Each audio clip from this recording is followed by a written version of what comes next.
Welcome to Pro Wrestling History Daily Top 5. I'm your host, the eclectic gentleman, Stephen Watts, and join me as I count down the top 5 moments for this day in pro wrestling history. But before we get started, don't forget to like, share, and subscribe. And without further ado, let's get our wrestling history on. Number 5, 1949.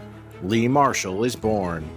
An American professional wrestling announcer, formerly of the AWA, the American Wrestling Association, WCW, World Championship Wrestling, and WOW, Women of Wrestling.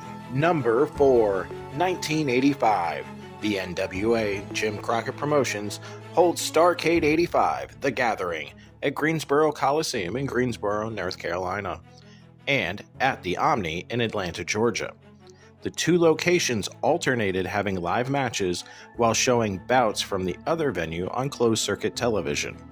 The main event sees Dusty Rhodes defeat NWA World Heavyweight Champion Ric Flair via disqualification.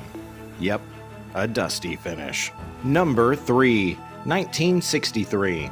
The Crusher defeats Verne Gagne in St. Paul, Minnesota for the AWA World Heavyweight title, ending Gagne's 5th reign with the belt and starting Crusher's 2nd run as champion. Number 2, 1938.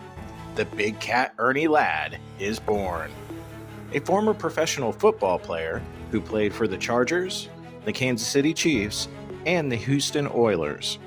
As a professional wrestler, Lad became one of the top heels in the business. For the majority of his career, he played a villainous character who would arrogantly taunt both opponents and the crowd. Lad feuded with many popular wrestlers at the time, including Wahoo McDaniel, Andre the Giant, Bobo Brazil, Dusty Rhodes, and Mr. Wrestling, before retiring from the ring in 1986. Number 1, 1962. The British Bulldog Davey Boy Smith is born. Smith won titles with the WWF in 3 different decades, from the 1980s to the 2000s. Though he was never world champion, Smith nevertheless headlined multiple pay-per-view events in both the WWF and WCW, challenging for those world titles. He defeated Bret Hart for the WWF Intercontinental title in the main event of SummerSlam 1992 at London's original Wembley Stadium.